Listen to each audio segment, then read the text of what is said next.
Welcome to Inside Personal Growth Podcast. Deep dive with us as we unlock the secrets to personal development, empowering you to thrive. Here, growth isn't just a goal, it's a journey. Tune in, transform, and take your life to the next level by listening to just one of our podcasts.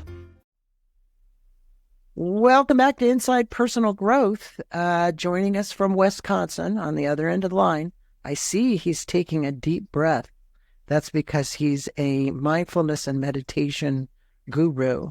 We've got Ben Katt on the phone and online, on video, on Zoom, talking with us today about his new book, The Way Home, Discovering the Hero's Journey to Wholeness at Midlife. Ben, how are you today? I'm great, Greg. Thanks for having me. We have a sunny day in Wisconsin. It's starting to warm up.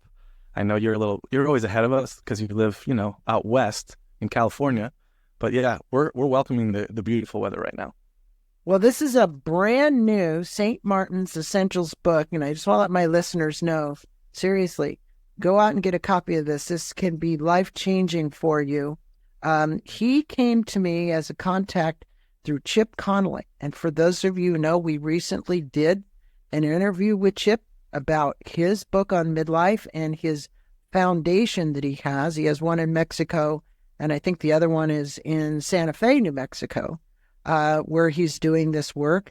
And he knows Ben, and really the two of them work together. So I want to say congrats, my friend, on your new book, first off, and let the listeners know a bit about you. He's been helping people experience deep transformation and access lives of greater joy, compassion, and purpose for the past 20 years. His first book, This Is It, The Way Home, that just came out in February, is a guidebook and memoir about the inner journey we all must embark on in order to live our fullest lives. He writes regularly about identity, purpose, creativity, and belonging in his Still, S-T-I-L-L newsletter on Substack. Go check that out. We're going to give you a link. It's Benjamin, BenjaminKatt.com. That's where you're going to want to go. He's a certified advanced meditation teacher with the One Giant Mind, and holds a Master of Divinity degree and was an ordained minister for over a decade. Previously led the On Being Project's work in supporting religious and spiritual leaders in the work of social healing. He's a perpetual student of religious, spiritual, and cultural wisdom, and an expert on adapting ancient personal development practices for modern contexts in order to help people wake up to who they are and why they're here. He lives in, as we said, Milwaukee, Wisconsin, with his 3 children, the bunny and his wife, and they like to actually run the trails. They do karaoke and volunteer work for hospice. Well, that's a great bio. It just kind of lets people know who you are and why you're here, because, look, your purpose in life is a big thing for you. And I know you're now embarking on working with prisons and the prisoners. You mentioned that to me last time, and congrats for that, because that can be challenging work. But you open this book with this poignant phrase: life seems to be moving along just fine when all of a sudden you receive a summons to another way. And I think you have to be awake to realize that the summons was there. You have to be aware that the summons was there, whether it's a sign or a symbol or whatever it is that you do. Can you share a personal moment that signified this call to adventure for you? Yeah, for sure. So I was living in Seattle at the time, where I lived actually for 14 years. All my kids were born there. And one morning I was out for a run in the rain, ran around this little lake called Green Lake, if anyone's familiar with the area. And I was charging back up this hill towards my house. Had about 10 blocks to go. Usually I'd turn the corner and I'd sprint home and, finish with this sort of intense workout and get going about my day and all the important things I had to do. But this one particular day I got to the top of the hill and I just stopped dead in my tracks. And I pulled my earbuds out as this voice welled up inside me. And the voice said, "If you don't have your heart, you have nothing. If you don't have your heart, you have nothing.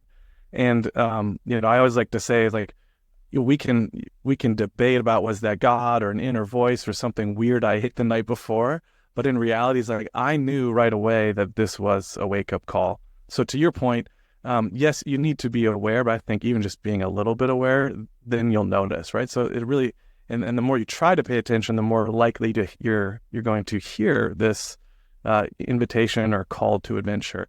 But for me, initially that meant, I was aware that I was burned out. But as I started to peel back the layers, I realized that really this was an invitation to move on from my old operating patterns, which was this obsession with achievement and, perfectionism and trying to please other people. I had started 3 scrappy nonprofit orgs, and my wife and I had 3 kids, like all in very short time, and she was in grad school. So it was a really big season of life, and all on the surface was very good. But as that day revealed to me, it got my attention, was saying like, hey, you're disconnected from that deeper, truer part of yourself. Well, there is, in this Western world versus the Eastern philosophies and traditions where a lot of meditation practices come from, this drive for achievement. And I remember interviewing not that long ago Marshall Goldsmith, and he is a coach to some of the highest achievers in the world. And he said it didn't seem to matter to them when it never turned off. When is enough enough? When, I've built 3 $2 billion businesses. I have houses all over the country. I've got whatever it might amount, money's bukus of money in my bank account. And it never conceived of them to say, hey, maybe I could slow down and I could do something differently, And Right. he got them to look at that way. And in your journey, you talk about befriending the darkness as a crucial phase of this. I just recently got a text from a friend, and this is very appropriate, somebody that was doing nonprofit work, and I was working with him. And he went back to Ohio to see his mom and his sister. And this guy was like giving clothes to the homeless out of the back of his truck. And I would bring these sleeping bags or whatever. And he says, I have some bad news. Ken died. Ken died. Ken wasn't that old. No, he went home. He turned his car on in his mom's garage and he asphyxiated himself. Now, you would never see this in this guy because he was doing all this nonprofit work. He seemed very jovial. And underneath that, the darkness, the darkness of this. How did you facing the darkness change your understanding of personal and collective grief? Because Ken must have been going through a lot of grief. Yeah, I want to pick up on something there that's, I think, is important to accent.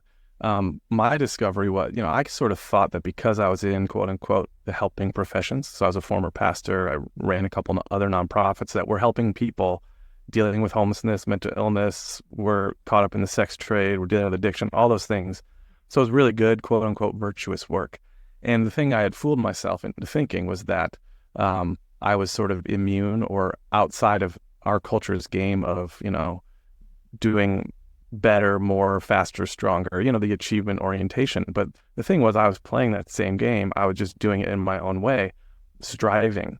And so that's really something, this isn't a statement about Ken's situation, but it's very common for those of us who are in the helping professions to be striving, to be working out of some sense of self-deficiency or loss or lack of belonging or, sort of inner groundedness. And that was the case for me. And so, or this desire to be the savior of everyone else, all these things, right? Or to please people, right? In other words, please, yes. we always wonder, well, why do people because I have my own nonprofit and I go out and help the homeless, and it's like, so where did this big thing come in my personality that I needed to please people? There are so many people that are so hard and gruff, and I call them reds. Their personalities are reds, but mine certainly is not that. And I'm my own individual, and God speaks to me in different ways, and I think we all express ourselves that way.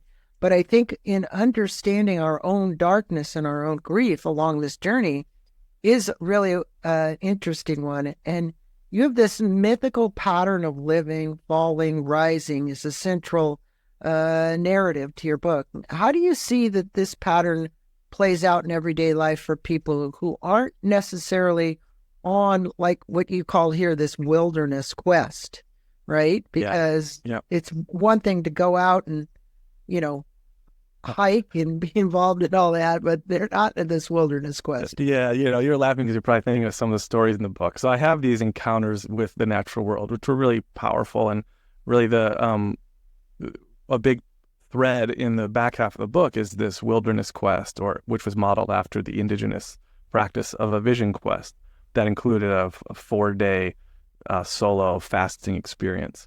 But I talk about it in the book as a capstone experience to the journey I was already on. And so I'll just say what that means to me for a second. One was as like a capstone, like actually the megalithic tomb, like this thing that was marking my death to a previous version of myself. But the other meaning of capstone had to do with, it was as if I was graduating or completing a course, which then begins again, but I was finishing this life journey course that I was on, this quest. So the reason I bring that up is to say, you don't have to go out into the wild to, quote unquote, go find yourself or go on this hero's journey to wholeness. You don't have to eat, pray, love your way around the world, as I think culturally we love to talk about that. Like, you got to go leave everything. For me, the experience was, and this is really a big part of who I'm writing to, it's everyday people who have, again, on the surface of their life, so much just, it looks great and they're happy and they're smiling in their annual holiday card and work is relatively fulfilling and, they're standing on the sidelines at their kids' soccer games, like all these things.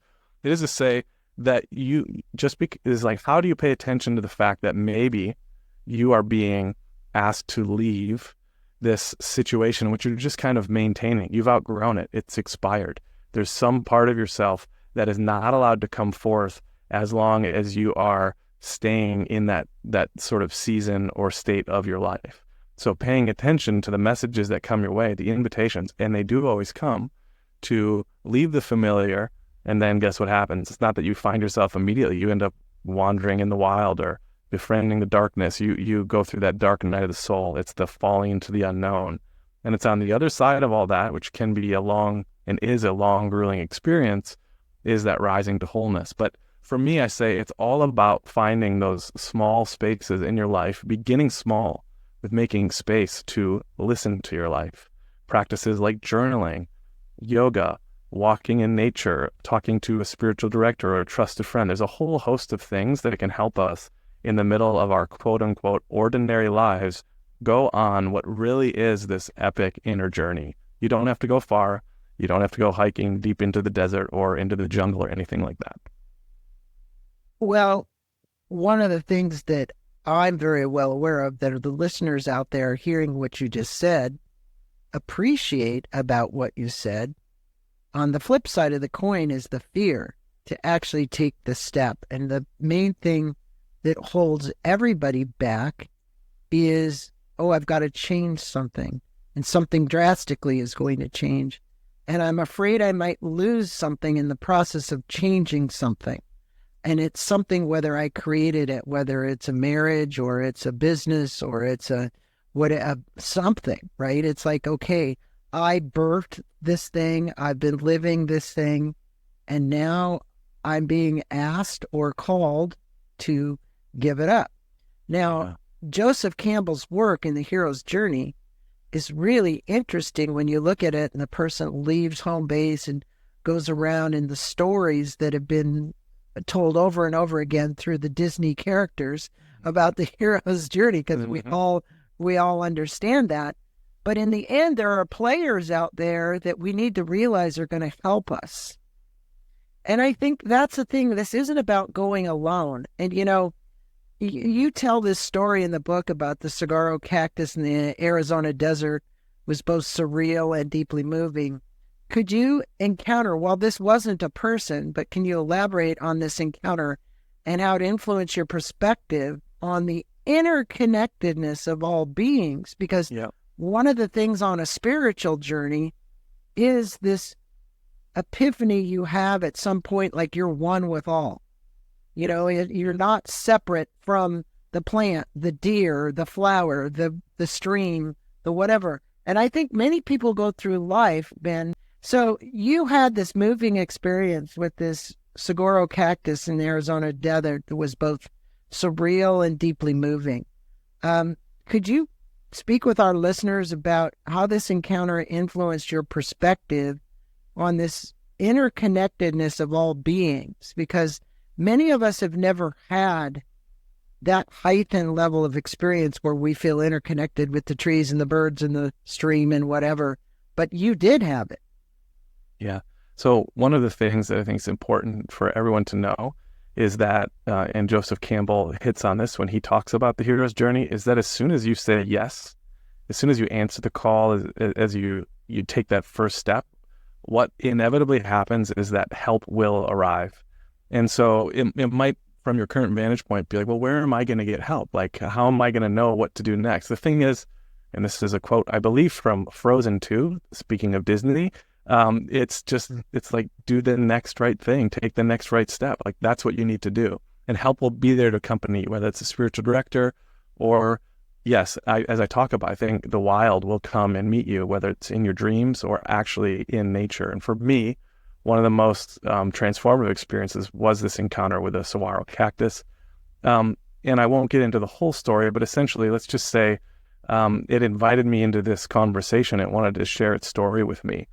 And this was like on this unremarkable hill in the middle of nowhere. And right, you weren't doing drugs either. No psychedelics involved at all. Yes, that's a great question. I always kind of want to clarify that. So nothing about it. Was just, definitely there's to speak about kind of engaging nature that way. It's important to take on a sort of playfulness and imagination, meaning an openness. Put aside your rigid kind of ideas on how things do or don't work. I might playfully like to say, and hopefully this doesn't offend people from certain religious traditions, of which, by the way, I was a former ordained minister, but I'm like, look, there's a story of Moses encountering God in a burning bush. So like, what's too different than me kind of having this conversation with a cactus? Why can't we also see that these mystical experiences are also for us today? So but anyway, what it ends up showing me is how it was literally stabbed. There was a stake through it. It's probably 100-year-old cactus, judging by the size. And then it's like telling me to keep looking, and actually have these right over my shoulder. I'm sitting in my office here, but I have these bullet shells. It directed me to 4 different bullet shells. And I realized that this thing has been shot like a ton of times by different caliber bullets, those different guns. And I'm thinking, yes, there's this thing called cactus plugging. It is the practice of kind of going out in the desert and maybe drinking beers and like shooting cacti. But this heaviness hit me in this moment, because here I was in this dark season of my life, this season of confusion, loss, and this estrangement from myself, trying to find my way home, and dealing with all my own grief about my own story. And it's in that moment I'm seeing I'll say the grief of this cactus. And I felt like I was suddenly swept up into the grief of that cactus, on which a whole host of individuals who were dealing with some level of pain or anger, even if it was, quote unquote, in the name of recreation, were taking out their own hostility and pain on this cactus. And so it was as if I was, united with the pain and the grief of the universe. The Christian tradition has in this letter, Romans, written by Paul, it says something like, the entire creation groans like with the birthing pains, like it's groaning in eager expectation for something new, something whole, something, for the way of love to rule. And I think that's really what I felt in that moment. I realized, wow, my whole journey, it wasn't just about me working out my own stuff and finding myself. In fact, to find my way back home to myself was to find my fundamental belonging to everyone and everything.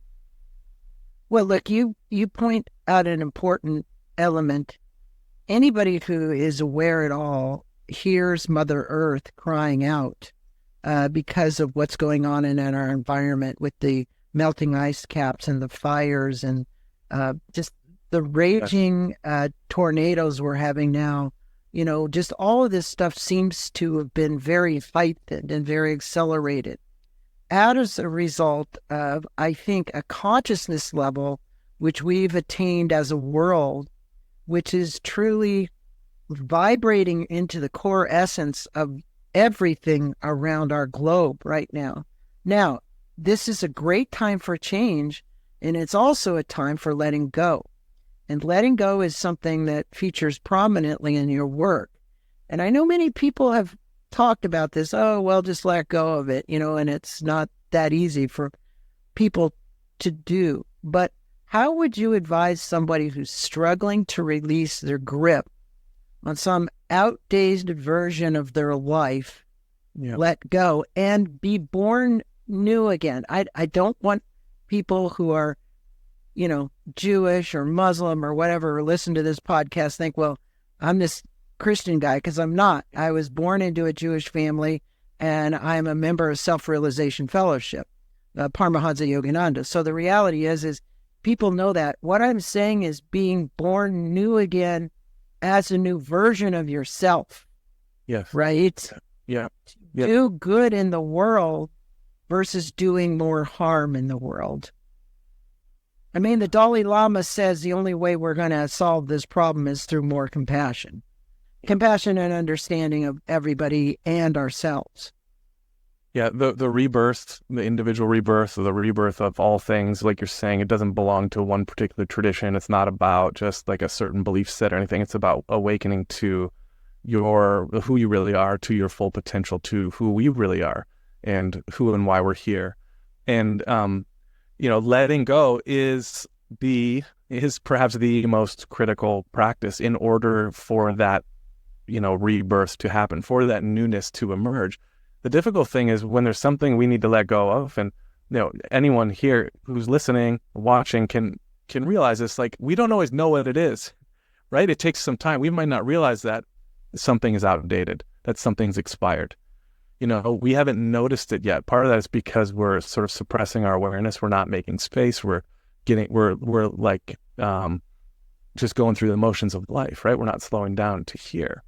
But what I want to say is there's kind of a hard answer to that, and then there's the soft one. The hard is, look, the longer you hold on and refuse to let go, the harder it's going to get. And I think that's one of the difficult things for us to understand as human beings collectively right now, is we are stubbornly resisting all the letting go, like the ways that we need to change our ways, especially thinking of climate and things like that. We're stubbornly refusing to make the changes at the pace that we probably should be. And so what's going to happen is there's going to be an accelerating realization of like, oh no, and we're going to get really desperate. And then the letting go is going to happen, and some new creativity and possibilities are going to come out of it. But there's going to be a lot of suffering, there's going to be suffering and pain and difficulty. And that's reality for individuals too. You want to hold on to something, you want to keep trying to make it work, keep going back to that one way. Eventually, the universe is going to, or God's going to get your attention. And because this thing's expired, say let's treat it like, now this is a poor example because we're just talking about the environment, but you need an oil change in your car. You continue to refuse the basic maintenance of something. You don't, you keep stubbornly continuing with your own pattern. Well, that thing's going to break down. So the same is true for your expired version of your life. Now, the softer side of it, and I think this is really important. This is like the former or the inner pastor in me. It is just to say, look, like, be patient with yourself. Be patient. Like, the fact that you even have a subtle awareness that there's something you need to let go of, that's huge. So just welcome that, celebrate that, be patient. Now, also be curious, lean into it, reflect on it. Maybe there's trusted people you can start to talk about it, right? So where can you find help so that you have others holding up a mirror to yourself so you can see the implications of holding on to this particular way versus the possibilities that might come when you let go. So there's multiple ways to think about letting go. I don't think it's one size fits all. I think initially we should definitely begin with the I do think there's that sort of more inviting posture. So, look, sometimes we need help along the way, and you speak about having a spiritual friend. Now, I'm not certain whether or not the friends finds us or we find the friend. How does one find such a companion, and what role does this kind of play in our quest for wholeness? So when I say spiritual friend, you're saying you've had lots of encounters, and you write throughout the book with encounters with animals, like the jaguar in your dreams and things like that. And I think for everybody, this is different. So what I want to do is apply what might be going on to those that are listening around who is this spiritual friend that you can call into your life Yeah. to help you on your quest for wholeness. And how does that play out? How did that play out for you? Yeah. Because the hero's journey is so often misconstrued, or maybe it's in the Hollywood versions of it, right? That it's this like independent, self-sufficient quest that you need to go on. It's all about like, yeah, this rugged individualism. It is really important always to name that even the pattern, as Campbell sees it across myths and religious stories and cultural traditions, is always one in which there's help, right? There's the wise sage or the companion, the friend, the Yoda, the Gandalf, these kind of characters that help us along the way. And so for me, I really had sort of multiple that emerged at a similar time. One would have been, it was rekindling a dear friendship I had from college many years earlier. My friend Nico, who I talk about a lot in the book because he's on some of my adventures and was in a parallel season of his own life. But some work stuff had brought us together. So I had someone, a soul friend, that I love that term coming from the Celtic idea of anamkara, or kalyana mitra, which is the Buddhist idea, a good kindness. But here's someone I could talk about anything with. I could be raw and real. I didn't have to, package everything nicely and say that I had everything together. And so now the great thing about Nico is, like, there are so many dimensions to our relationship. But I do like to say that a soul friend or this kind of companion is probably going to be different. It could be the same person, but it's probably going to be different than like golf buddy or biking buddy or drinking buddy. I'm sort of speaking specifically probably to like men in midlife. There might be, hopefully you can do some of those other things, have those other meaningful activities, but there's going to be an increased depth to it. And what I think is, so the other ones, by the way, I got a spiritual director that could say more about that. And then also just the wisdom through books, podcasts. I think your podcast, I have no doubt that it actually serves as an important help or guiding voice, or even a soul friend, a companion to people who are in the middle of really difficult situations. So I'm grateful for what you do. But I had, I mean it. I had podcasts, right? That the kind of thing that you're like, that's sitting with me. It's stirring something within me. I feel seen. I feel known. It's calling forth greater wholeness for me. I mean, it's a game changer. So I want to, and then there's the animals in the wild. So there's a whole host of things. But what I'll say to people, if you're saying, well, where is my help going to come from? I think when you open yourself up to this, it's almost as if you're functioning on a different frequency. And so there is a sense that they find you, you find them. I think you find each other.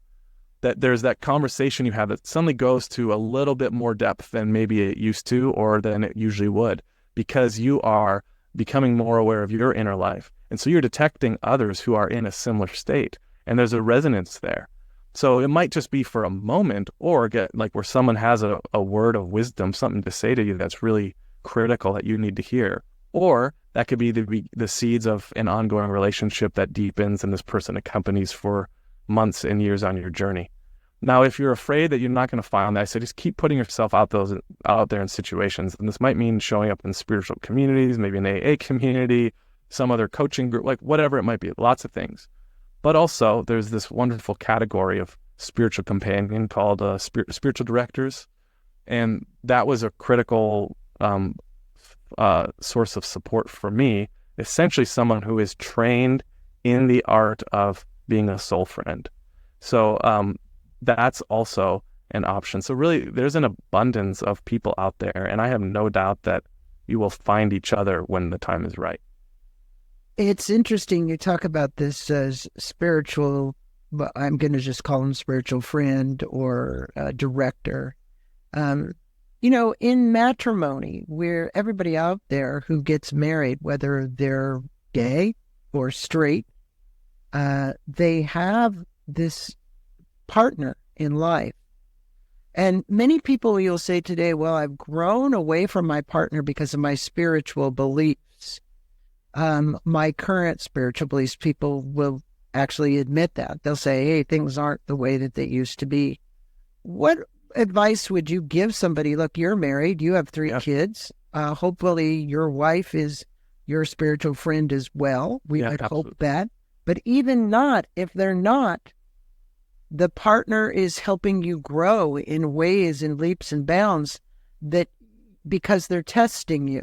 So the question is whether or not that test is something you still need or if you've outgrown it. Would you want to comment on that at all? I know it's kind of off Yeah. the wall Oh, question. I love it. Let's give it a try here. So I've been married for 20 years, got married very young. My wife and I are probably on our fifth marriage to each other, something like that. I say that to just signal, like, any relationship, it constantly evolves. And so we've been fortunate enough from a young age to kind of develop this sense of spaciousness that we each are on our own spiritual journey, and yet there's a trust and safety to bring that back to each other, and that the benefit then is incredible. So we're not static individuals, we're dynamic and we're changing. And so I'm grateful for that. I also realize that's not the case for everyone, or it's not a place you currently are at, but maybe you one day will get to. But it's really important, not whether it's a partner, like a spouse or a friend, to not, like, when you're on this inner journey, when your spiritual beliefs or practices shift and change, when you make new discoveries about who you are and why you're here, it's important not to write others off just because they haven't gone through that. And I think that's what you're getting at here, is there's always something they have to offer us. And so this work of integration, often like the coming back home, which I talk about in the back third of my book, I really say, don't, like, be very careful not just to throw aside relationships. They might not have the depth, say, as some of your soul friend relationships, but these are people who love you and care for you, and they have at times seen you when you've been unable to see yourself. They've called you on your bullshit, right? They've been really like a critical presence for you. Now, then there's also a time, and I think this is what I like to advocate, like, go on your inner journey at the beginning when you need to let go of something. Sometimes, again, this is not one size fits all advice, but sometimes it's really easy to say, I know what problem is. It's the other person. And so we say the thing I need to let go of is the other person. I'm sorry, there's likely more internal dynamics you need to sit with first. So what would it look like for you to go on that inner journey? Maybe not be sharing everything with that person because you don't have that level of trust in your marriage or relationship. And on the other side, you might discover, wow, the issue is I've been showing up in this small way, and I need to at least give this relationship a chance. To give it a chance, I need to show up more fully. And guess what? We might realize that, no, we're not compatible for this next phase of the journey. Okay, but at least, like, you've done your due diligence and you haven't just put something on someone else. You've done that inner work. And because if you don't do that inner work and you just, like, bail right at the beginning, guess what? You're going to repeat those same patterns and habits. So there you go. I took a stab at it. There's a few different things I said there, but no, I think what you said was very meaningful. And you already mentioned returning home, both literally and metaphorically. It's kind of a significant aspect of the book. And Joseph Campbell's hero's journey is also true, with all the helpers along the way kind of returning home. You can look at it in all of the things from Beauty and the Beast to anything that's been created by Disney. What does home mean to you now, after all of these experiences that you've had, versus what home may have meant to you prior to you having had these experiences? Yeah, so this is sort of playfully answering that. Initially, the initial title that I was playing with for the book was something like Way or The Way, and the publisher was like, The Way Home. And I did have a chapter already in the book that was, it's the idea of returning home. So it was there, but really it's like, that's what they saw. And I'm like, no, it already had language speaking to that effect. But yes, this whole thing of, like, adventuring towards wholeness, or this hero's journey, I think another way of understanding it is the journey back home to yourself. And there's a few things that I do mean by that. I think one, home is synonymous with wholeness. Now, what is wholeness? Wholeness is about the sense of welcoming and integrating all those different parts of who you are and who you've been. So not just casting them off, not just dismissing them. There is a sense of, as I talk about in the book, even welcoming home those parts of ourselves and saying, hey, thanks, achiever Ben, perfectionist Ben, people pleaser Ben, you played an invaluable role in helping me become who I am, and your work is no longer needed. That's this idea of dismissing the loyal soldier, which is something that Bill Plotkin and Richard Rohr and others talk about. So rather than just forcefully saying, forget that, I can't believe that's who I was, it is this coming to terms with how you showed up in the world, and even the parts of the brokenness, the broken parts of yourself. So wholeness, I think another part is, it is about self-belonging. By that I mean is we're not looking to anyone else outside of us. We're not externally referenced, we're internally referenced. We've tapped into that inner stillness, that spaciousness, that expansive consciousness of who we really are, that there's a sense of, even as I'm facing challenges or there's these opinions and perspectives of others, I'm no longer looking to all those other external forces for validation or confirmation about who I am, because I know I've tapped into that essence of who I am. Well, you haven't, I think the thing is, sometimes people come to a truth with a big T, not a little t. They have a knowing versus a belief, Knowing, with a big K, meaning that is my knowing, meaning this isn't just a belief. This is a knowing for me, Yes. right? Yeah. And I think sometimes people look at that and they maybe say, well, that's kind of weird, because does a knowing ever change, or does only a belief change, right? And I'm going to refer to this because you have a phrase in the book that I'm going to end this podcast with. You say called, lastly, staying weird, is a phrase that you use to describe remaining faithful to one's unique path. Yeah. Okay. So let's talk about it as a knowing. Yes. It's, I know who I am. I'm going to be faithful to who I am, and I'll set my values around what I believe, or I should say what I know that is. So in a word, and often pressure kind of comes in from conformity, because outside world says, well, that's not truly who you are, Ben. It's da-da-da-da-da. What advice do you have for those who are seeking to embrace, and this is no cliche word, but our authentic selves? It's spoken about a lot, but at the same time, Ben, people still seem to seek it, and maybe they will seek that authenticity or knowing most of their life, or all of their life. Yeah, this is a great question to come to, because also it's related to that kind of the last understanding of wholeness I have, which is, it is this idea of being true to yourself, and continuing on the journey, this idea of growing. So the last chapter of the book, it's called Begin Again, because I believe we're always spiraling up into greater wholeness, meaning we are anchored in our knowing, but how that is expressed in the world, right? In the world of, quote unquote, the unknown around us, we can move forward with courage, and it's dynamic. We're both highly adaptable, and by being highly adaptable, we're totally stable, that nothing can phase us. And I see that at the core of this knowing that's attained. And so as that relates to this idea of staying weird, without getting into all of it, be faithful to your weird, the word WYRD, which is a word out of like Norse mythology, was an initial phrase that Joseph Campbell used before he started saying, follow your bliss. So there's this idea of being true to your path. But weird, WYRD, what I love about that, and kind of adapting for just to say stay weird, it's got these three meanings. And one was, it's this idea of like that which is otherworldly. It's like otherworldly. So this idea of, as you walk on the path, being someone who's attuned to your spiritual life, who's developing your spiritual life, who's in the conversation with the something more, who's open to mystical presence and mystical experience. That's a core aspect. Okay. Mm-hmm. Another meaning of weird would be just that sense of like odd or different. And to walk on this path as someone, say, who's in tune with your knowing, or, someone who is seeking wholeness, it also means there's going to be certain practices that you engage in, with spiritual practices, or as I talk about, ritual practices.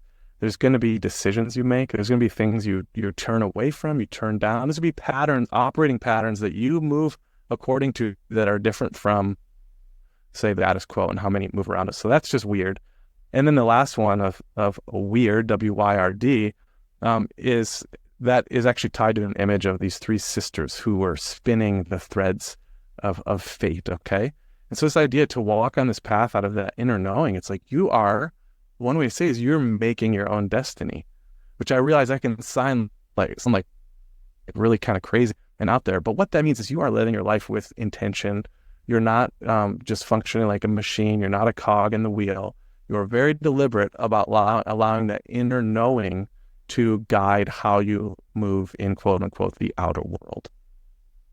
So yeah, stay weird, people. Stay weird. And your book, as it says on the back, The Hero's Journey is an adventure in leaving the familiar, falling into the unknown, and rising to wholeness. I think that's a great statement. It's a great way to kind of leave this interview as well. This is a powerful guide for you if you're on that journey. But most of us, we're all on the journey all the time. Yes. The question is, are we willing to awaken to the possibilities of this journey and actually embrace it versus being afraid to what actually might be there lying out there for us? And I think that spiritual friend is a good example you made. The spiritual director is you're going to find people that are going to help you no matter what. They're out there. Call it the Akashic record. It's written into your record. The reality is there is going to be someone along the way that you go, oh my gosh. When you look back at the story, you go, yeah, that person was there and they really helped me. Oh, that person was there and they really helped it. At the time, you don't always see it that way, but you will when you actually go back and reflect on it. So I want to thank you for writing The Way Home, a wonderful book, discovering the hero's journey in wholeness at midlife, actually all of life. Yeah. And the reality is that, Ben, I wish you well on this journey because I know there's lots of twists and turns for you as you move forward with a new book, as you move forward doing your work with the people who are incarcerated. I'm really commend you for that and the work that you're going to do there, your nonprofit work, and obviously juggling all these balls with still children and a family. And it is something. And I think the key is we use the word work versus the word immersiveness. We are immersed in this experience. And I think the key to it, to living life fully, is to be grateful for all the stumbles and falls and things that happen, the excitement, everything along the way, and say, this is Ben Katt. This is Greg Voisin. And I want to thank you for bringing that out in this book. I really do. Well, Greg, thanks so much for having me. And to everyone who joined us for this, thanks for being here. And one last little Joseph Campbell thing that I love to remind people of, and it's related to the help, it's related to the guidance, all the things. He just said, doors will open where there were no doors. So Greg, I hope that's true for you and everyone listening, that, as you take that next step into the unknown, just trust doors will open where there were no doors. If that's the only thing you took away from this podcast, that was a big one. Thanks so much, Ben, for being on. Namaste to you. Thank you for spending the time with my listeners. I truly appreciate you and the message from The Way Home. We'll put a link to the podcast. If you want to learn more about Ben, go to Benjamin, Benjamin Katt. There you can learn more about his book, meditation, coaching, speaking, and everything else you need to know. Thanks so much, Ben. Yeah, thank you, Greg. Thank you for listening to this podcast on Inside Personal Growth. We appreciate your support. And for more information about new podcasts, please go to InsidePersonalGrowth.com or any of your favorite channels to listen to our podcast. Thanks again, and have a wonderful day.